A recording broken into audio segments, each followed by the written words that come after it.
अस्सलामुअलैकुम क्लास। आज के लेक्चर में हम पढ़ेंगे what is thread libraries. A thread library provides an API to create and manage threads. Thread library एक एपीआई प्रोवाइड करती है जिसमें जहाँ पर हम थ्रेड्स को क्रिएट कर सकते हैं और मैनेज कर सकते हैं। There are two ways to implement are thread libraries. Thread library को इम्प्लीमेंट करने के दो तरीके हैं।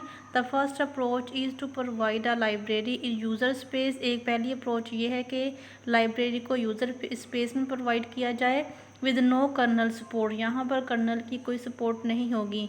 All code and data structures for the library exist in user space. जितना भी कोड होगा और डाटा स्ट्रक्चर होगा वो सारे के सारा एग्जिस्ट करता होगा यूज़र स्पेस में। The invoking of a function in the library is a local function. जितने भी यहाँ पर फंक्शंस इन्वोक होंगे वो सारे के सारे जो हैं वो लोकल फंक्शंस होंगे। Local function call in user space note a system call. यहाँ पर सिस्टम कॉल नहीं होगी बल्कि लोकल यहाँ पर फंक्शंस को कॉल किया जाएगा यूज़र स्पेस में। The second approach is to implement a kernel level library. दूसरी अप्रोच ये है कि जो है कर्नल लेवल पे लाइब्रेरीज जो है इम्प्लीमेंट करवाया जाए सपोर्टिंग द ऑपरेटिंग सिस्टम। यहाँ पर जो है सपोर्ट होगी ऑपरेटिंग सिस्टम की। The code and data structures for the library exist in kernel space. जो कोड होगा और डाटा स्ट्रक्चर होगा वो कर्नल स्पेस में मौजूद होगा। The invoking of a function. जो फंक्शंस इन्वोक होंगे in the API is a system call to the colonel.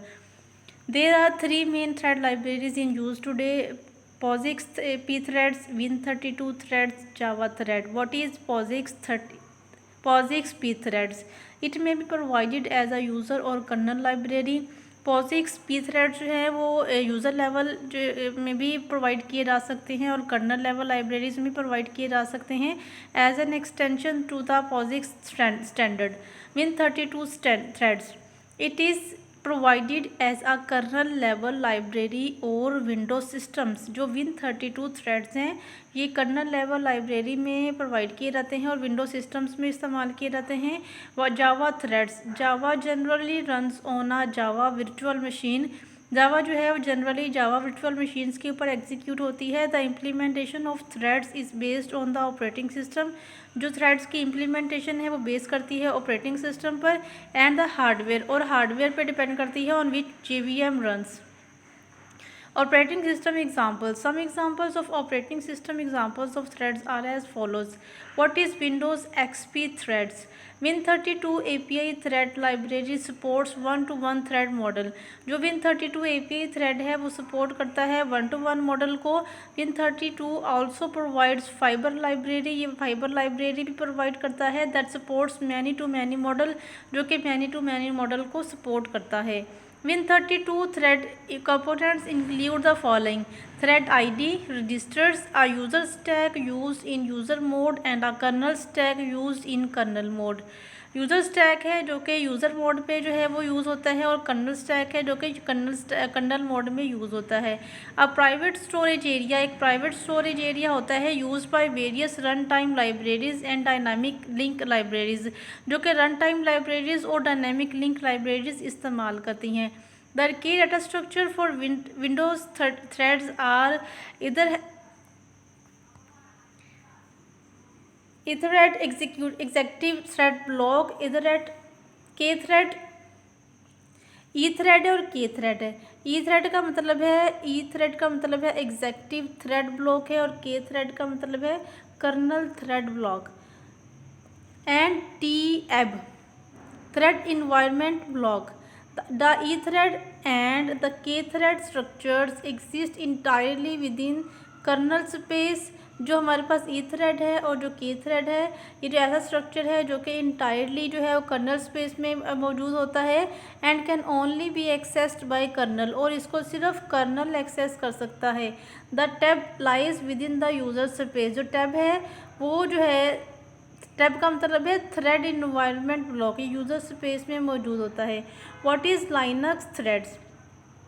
Linux does not distinguish between process and threads. It uses the more generic term task. जो Linux है does not distinguish, ये मुख्तलिफ नहीं है between processes and threads. It uses the more generic term task. ये task जो term है वो यूज़ करती है।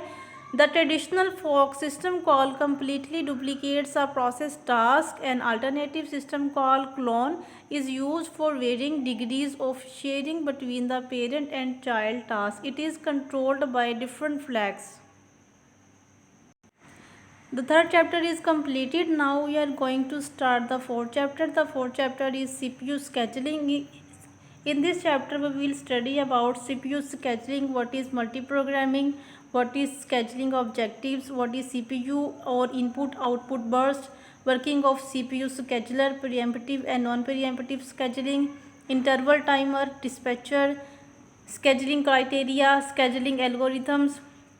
ये सारी जो चीज़ें हैं स्केजुलिंग से रिलेटेड है कि स्केजुलिंग कहाँ पर यूज़ होती है, क्यों यूज़ होती है, इसका मकसद क्या है, सीपीयू बर्स्ट क्या है, इनपुट और आउटपुट बर्स्ट क्या होता है, प्रेम्प्टिव स्केजुलिंग क्या होती है और नॉन प्रेम्प्टिव स्केजुलिंग क्या होती है, इंटरवल टाइमर क्या होता है, डिस्पैचर का क्या रोल होता है स्केजुलिंग में, स्केजुलिंग क्राइटेरिया क्या होता है कि किस बेस पर स्केजुलिंग जो है वो अप्लाई की जाती है, स्केजुलिंग के लिए कौन कौन से एल्गोरिथम्स इस्तेमाल किए जाते हैं और कौन से एल्गोरिथम जो है वो प्रीएम्प्टिव होंगे और कौन से एल्गोरिथम जो है वो नॉन प्रीएम्प्टिव होंगे, मल्टी प्रोसेसर स्केजुलिंग क्या होती है, रियल टाइम स्केजुलिंग क्या होती है, एल्गोरिथम्स की इवैल्यूएशन करेंगे, इवैल्यूएशन किस तरह से करेंगे, डिटर्मिनिस्टिक मॉडलिंग का इस्तेमाल करेंगे, क्यूइंग मॉडल्स का इस्तेमाल करेंगे, सिम्युलेशन का इस्तेमाल करेंगे और इम्प्लीमेंटेशन करवाएंगे। तो आज जो है वो CPU स्केजुलिंग का थोड़ा सा ओवरव्यू देख लेते हैं। What is CPU scheduling? A major task of an operating system is to manage a collection of processes. जो ऑपरेटिंग सिस्टम का मेजर टास्क है वो मैनेज करना कि जितने भी हमारे पास जितने भी प्रोसेसेस होते हैं उन सब को मैनेज करना। इन सम केसेस, कुछ केसेस में ये होता है कि अ सिंगल प्रोसेस में consist of a set of individual threads, कि एक प्रोसेस के अंदर बहुत सारे थ्रेड्स होते हैं। In both situations a system with a single CPU और multi processor system with few CPUs, then processes have to divide CPU time among the different processes or threads that are competing to use it। अब ये कुछ situations में ये होता है कि हमारे पास सिंगल प्रोसेसर होता है, कुछ सिचुएशन में ये होता है कि मल्टी प्रोसेसर्स हमारे पास मौजूद होते हैं और यहाँ पर हमारे पास बहुत सारे प्रोसेसेस मौजूद होते हैं और हर प्रोसेस को CPU अलाउ करना होता है। तो ये सारी मैनेजमेंट कहाँ पर देखी जाती है, CPU स्केजुलिंग में ये सारी की सारी मैनेजमेंट चेक की जाती है। This process is called the CPU scheduling. यही हमारे पास सारा प्रोसेस है, इसको हम CPU स्केजुलिंग कहते हैं। What is multi programming? The operating system can make the computer more productive and switching by the CPU among processes. जो ऑपरेटिंग सिस्टम होता है कंप्यूटर को जो है बहुत ज़्यादा प्रोडक्टिव बनाता है। ये किस तरह से प्रोडक्टिव बनाता है कि CPU को एक प्रोसेस से दूसरे प्रोसेसेस में स्विच करता है ताकि सारे प्रोसेसेस को जो है वो CPU अलाउ करवाया जा सके।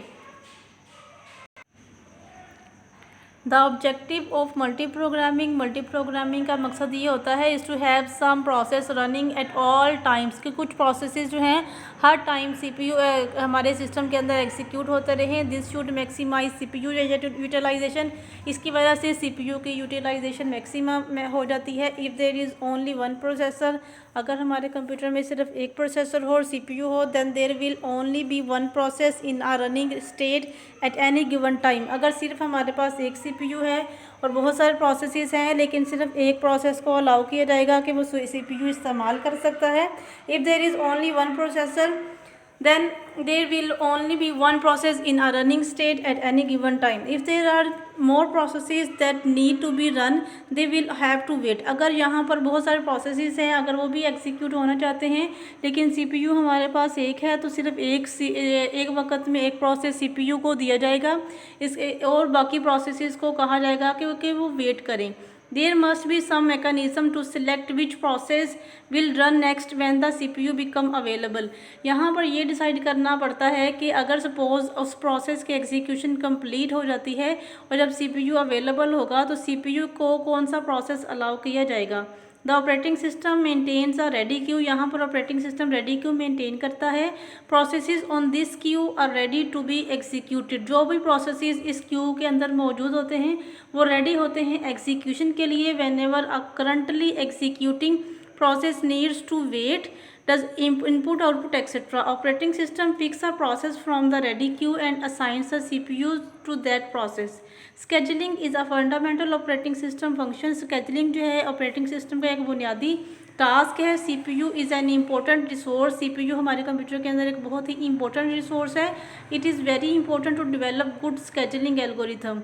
Suppose we have two processes A and B. अगर हम यहाँ पर एग्जांपल डिस्कस करने जा रहे हैं कि अगर ऐसे हमारे कंप्यूटर के अंदर दो प्रोसेसेस हैं ए और B to be executed as shown in the figure.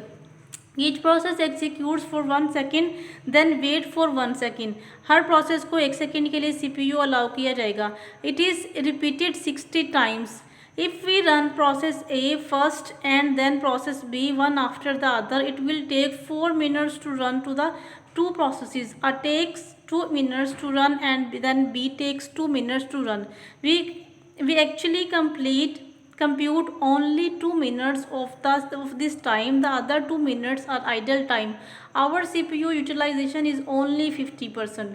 जैसा कि आप फिगर में ये देख सकते हैं कि दो प्रोसेसेस हैं ए और बी. इसको जो है बारी बारी CPU अलाउ किया जा रहा है और जब CPU स्विच करता है एक प्रोसेस से दूसरे प्रोसेस के दरमियान में तो ये हमारे पास जो टाइम होता है उस टाइम पे वो CPU आइडल रहता है. तो नेक्स्ट हम इंशाल्लाह स्केड्यूलिंग ऑब्जेक्टिव्स को डिस्कस करेंगे. आई होप के लेक्चर की आपको सब अच्छी तरह से समझ आई होगी.